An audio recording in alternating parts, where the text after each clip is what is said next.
So Dream responded, and it's pretty good. Welcome to Shit of the Week. So about a month ago, I made a video about Dream. Now in this video, we were talking about a couple of allegations that were happening with him. You know, a bunch of creepy stuff, pretty much. Just, there was so much getting spread about him at that moment in time. I just thought I had to speak about it. Now, he said that he'd come out with a response to all of the stuff about a month ago, and he's only recently just come out of it. Now, the full video is about an hour long, or an hour 22 minutes long. Obviously, I said that I would respond to his response, so I'm going to do that, but I'm going to try and break it down into certain segments. So this video is going to be segmented and just going over the important details. The leaked picture. So he starts his response by admitting that the face reveal of the overweight kid is actually him, which I feel is like a very genuine opening, you know, to a response. Because obviously he lied about this already. He says that in the video. He says he lied about it mainly because of all the information that was spread about it.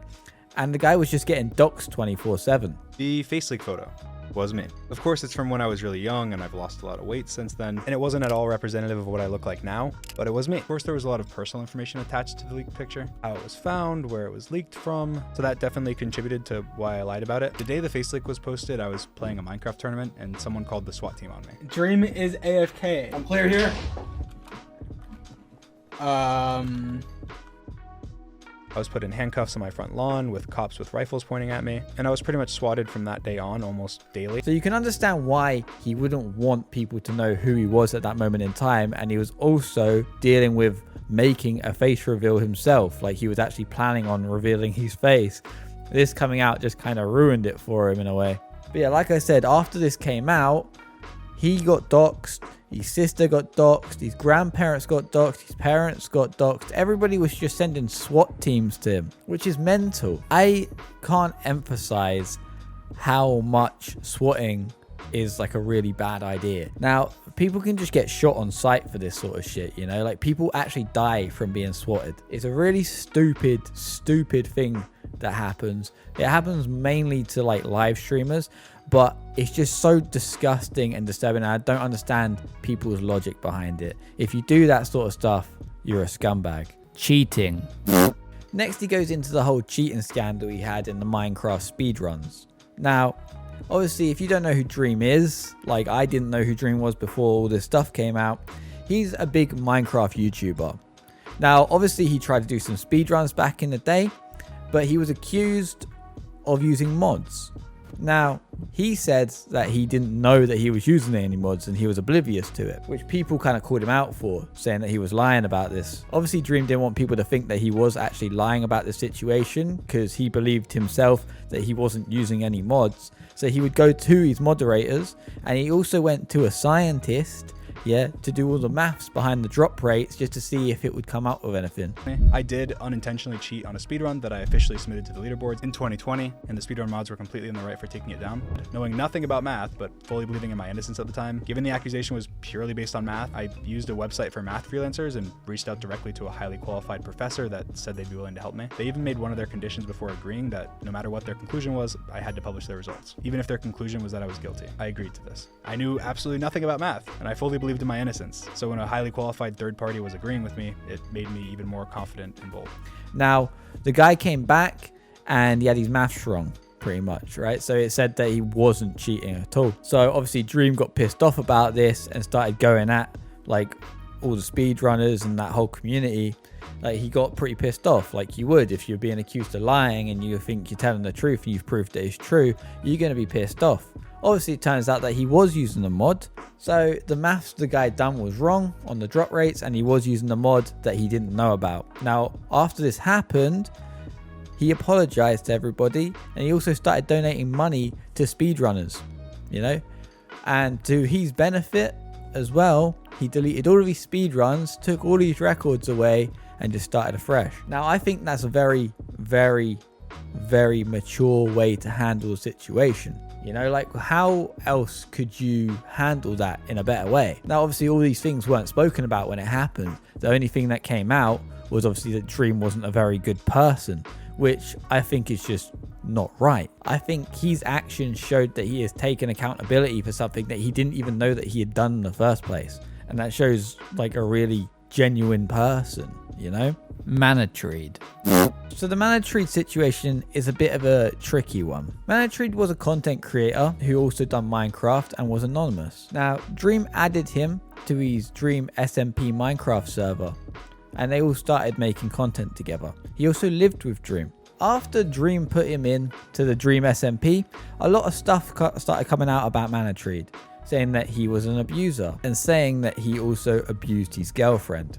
After all these allegations came out, Dream made a tweet that he would later on regret, saying that people are very gullible. Obviously, looking at this from an outsider's perspective, it would look like Dream is just taking the side of this guy that he is housing, you know, that he is just not caring about the victim. But that's not what happened. In Dream's response, he goes on to actually explain everything that happened with that situation, and it's actually kind of sad. Had been charged with domestic violence and that I was trying to hide it. Manatreed was removed from the SMP by me, all of his accounts were deleted, and I made a statement talking about how I don't support domestic violence, I wasn't aware of any domestic violence, and that due to how complicated the situation was, I decided to remove Manatreed from the SMP. Manatreed was my childhood best friend. I came up with the name Manatreed, I made the accounts, I grew up with him, his grandparents were like my grandparents, he was like family to me. The criticism I get to this day related to this is that I intentionally housed and hid an abuser. Because Manatreed was faceless and anonymous like me, people said that it was planned deliberately in order to hide a domestic violence charge. This is not true. In late 2020, he had a lot of problems. He was struggling with homelessness, had been in multiple recent car accidents. I knew I could help him, so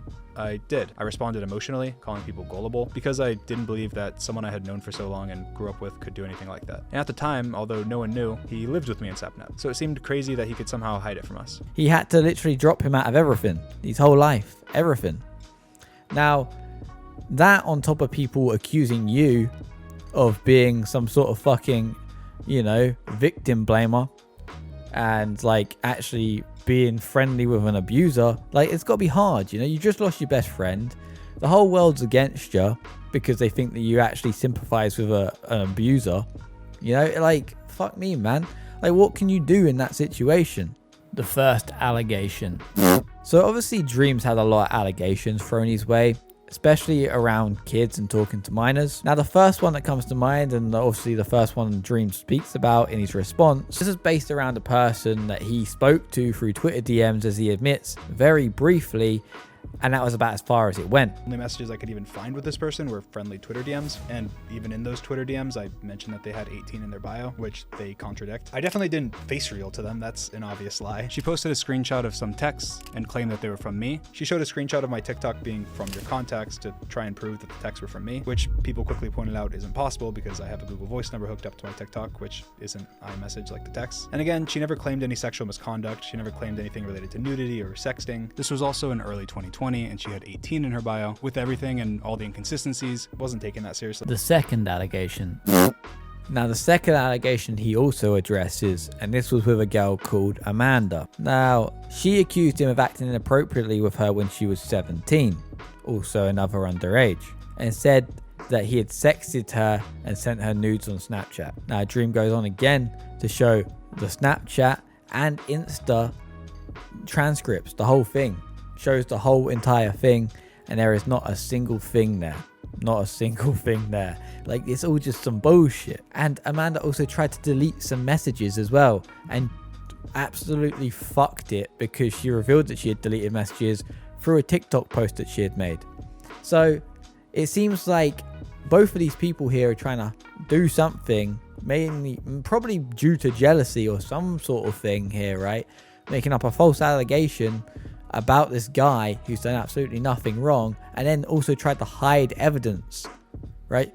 If you're actually going to do this legally and you're trying to hide evidence, that is illegal. You can't be hiding that. It's just fucked up. Why would you do that to a person?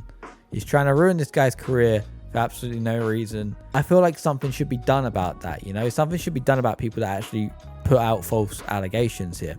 It's disgusting. It's actually, it's criminal behavior. You could ruin someone's life for this. You know how many people hate Dream because they think he's a pedophile because of all this shit? And now it's all come out that it's all fake. Even me, I even thought he was a creep. And now I feel bad, right? Because I didn't know the guy. After watching the video, it's opened my eyes so much. I'm like, bro, it's so obviously fake. All this shit was so obviously fake. Why do people hate this guy? It makes no fucking sense. The Gumball situation. Now, in my last video, I spoke about the incident that happened with the voice actor of Gumball and also Dream. Now, I'm going to briefly go into it just to explain to people that don't actually know what happened. So, Dream was at a party. He met Gumball there. Gumball punched him in the face, right? They then get into a cab and Gumball starts spouting a load of nonsense, like a load of slurs at him, calling him a pedo and stuff as well, and also being rude to the cab driver. And it was a whole fucking drama about it. A lot of people ended up being on the side of the voice actor here. I think his name's Nicholas, right? I'm going to call him Gumball though because it's easier for me to remember. So a lot of people end up on the side of Gumball instead of Dream because a lot of people dislike Dream because they think he's a pedo, which he's not. What Dream shows in his response makes Gumball look like a piece of shit. Now, what Dream explains is he went to a party with his friends, right? Gumball wasn't involved in this.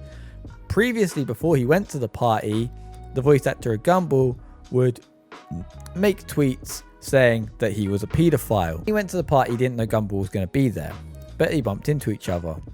Now, Gumball, being a piece of shit that he is, walked up to Dream while he was on FaceTime to somebody and punched him, which is assault, right? And he found this hilarious. After the party concluded, they all got in an Uber. Gumball was in the same Uber as Dream and a couple of his friends. Dream said that he didn't think that anything would happen because, you know, he's with his friends and he's in the back seat and Gumball's in the front seat. Anyways, Gumball decides to be a complete ignorant piece of shit the whole fucking cab journey, even berating the Uber driver, and then he loses his phone out of the window. They get pulled over by the police and he even speaks to the police like shit. Everybody for some reason seemed to just blame Dream for the whole thing, saying that he gave this underage kid, who obviously is an underage, he's 20 years old, right? Yeah, he's under the legal age in America to drink, I get that. But people were blaming Dream for giving this kid alcohol. This wasn't even Dream's party. He didn't know how old this actor was. He didn't know until in that cab, and he didn't supply any alcohol. There was nothing that Dream done that was in the wrong. And if you don't believe me, Dream even gets the Uber driver in an interview. In his response, I'm just going to show you a clip here of what he says. Phone dropped out of the car. When the cop showed up, the cop came up to the car at first and was talking to him. And the way that he was speaking to the cop, he was speaking like down on the cop. And I'm like, man, like, you need to be quiet because you're going to go to jail if you keep talking to the cops like that. They didn't experience you in that manner, right? Yeah. Those are my real words. And I did feel that way. So I'm letting you guys know right now, all those text messages, that was me saying it. Dream did make the situation better. Everybody coming at Dream, that's not how it went down. The final allegation. The final thing Dream speaks about is the last allegation that happened just after the Gumball incident. Now, there was a girl called Jamie who apparently Dream groomed, okay? This all came out over Twitter. Everything was spread out, and I'm pretty sure I included it in my last video as well. There was leaks of Snapchats of Dream apparently moaning and saying some pretty inappropriate things. None of this was even related to Jamie. Dream says this in his video. Jamie, right? And how old did they say she was? They said 16/17. Okay. So what else do we know about Jamie? They said she left the internet in 2020. So because they apparently can't, let me tell you who Jamie is. I follow Jamie on Twitter, which people quickly pointed to as proof. As you can see, Jamie is also followed by Skeppy, Verb, and Spifey, other YouTubers from the community. I met Jamie when I wasn't even a YouTuber. I had just posted my first ever YouTube video less than a month before. I had less than 100 followers on Twitter the month that I met her. I made a lot of friends around this time because I wasn't a big creator and I was part of a lot of online communities as a fan. Like, remember they said she quit the internet in 2020 as a convenient way to excuse any questions about her? Well, she didn't. She liked a tweet from last month, actively tweeted all of 2022, and she changed her bio and Twitter account name when this happened, just wanting to be left alone. That's interesting. And she actually tweeted saying she only privated her account because some of her IRL friends were finding it and she didn't want them to. I wonder why they lied about that.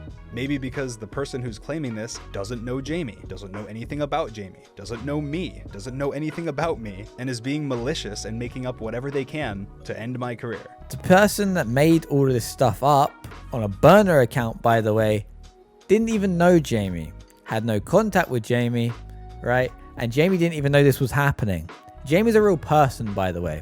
Okay, so Jamie's a person that Dream follows and a lot of other creators follow, who's now privated everything because of all the shit that she was getting from these allegations that she never even made up. This person was just making allegations on someone else's behalf without their permission or consent or any information at all, no facts, just making up a load of shit, just trying to tear down Dream. It's actually kind of pathetic to do. It's completely pathetic to do, and now this account is just non-existent. They just got away with it. Cowards. Now, after watching this video, I have a big respect for Dream. Okay, I probably won't watch his content, but I have a respect for him as a person and as a content creator, because to go through all of that shit, you know, to be accused of so much shit and just to carry on, like that takes some balls, man. That takes some fucking balls. When he took so long to respond to the whole fucking situation, I thought he's not taking this seriously. But when that video dropped, fuck me. I see why you took so much time, and I appreciate you taking the time here.